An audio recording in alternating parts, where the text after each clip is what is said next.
Wow, after years and years and years of waiting, Sony has finally announced the successor to the a7S Mark II, and they told us that this camera would exceed expectations, so let's take a look at it and see if they were right.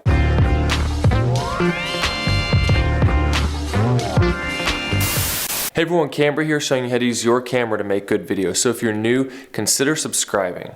And now let's take a look at what this new camera has to offer. So starting off, looking at the front, we can see that it has a 12.1 megapixel back illuminated sensor with 5-axis image stabilization.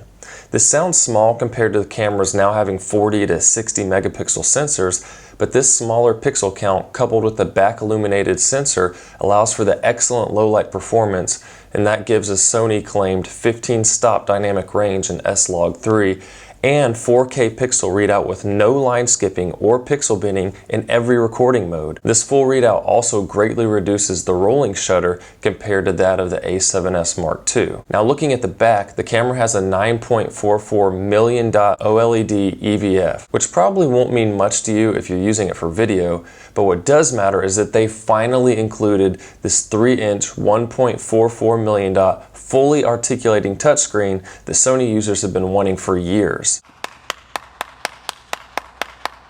And there's also a completely redesigned logical menu system that is all touchscreen compatible. The button layout on the back is similar to what you'd see on the a7 III, aside from the video recording button that has now been relocated to the top of the camera in a location that's obvious to the touch. Aside from that, the exposure dial now has a lock on it, and this won't have any effect on you if you're shooting manual settings, but it's good to know that you won't accidentally change your exposure should you use a mode other than manual. And also, the shoe mount supports digital audio interface so that you can use a compatible microphone with no battery or wires, which will greatly increase your on-camera audio options. So I'm pretty eager to test out the sound quality of that. And getting into specs, you'll get 4K 10-bit 422 video up to 60 frames per second with no cropping, and up to 120 frames per second with only a small 1.1 times crop. And there are now no video recording time restrictions, and the camera body is slightly larger to incorporate Sony's heat dissipating structure,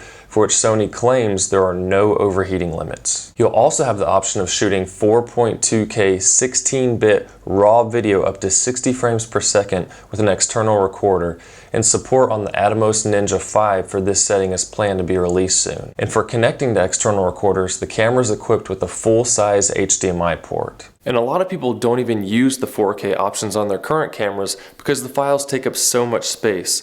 So let me know down in the comments if you would actually use this 4K setting on this camera, because I'm interested in what you guys actually want. Aside from shooting all those 4K options, the camera also has the option of shooting full HD up to 240 frames per second. But to record all this, the camera is equipped with dual memory card slots that are compatible with both UHS 2 SD cards and the all-new CF Express Type A cards that will be available soon, so that you can choose what card you need based on the type of recording you plan to use. And the last main feature is the 759 phase detection autofocus points that are best realized when paired with native Sony lenses. But one of the new features that I'm most excited about with the autofocus is the ability to now control your touch autofocus transition speed to be able to control rack focusing in the autofocus mode. And the price on this camera is $3,498, and you may think that's pretty expensive for a little mirrorless camera, but this thing gives great low light performance and 4K 10-bit 422 up to 120 frames per second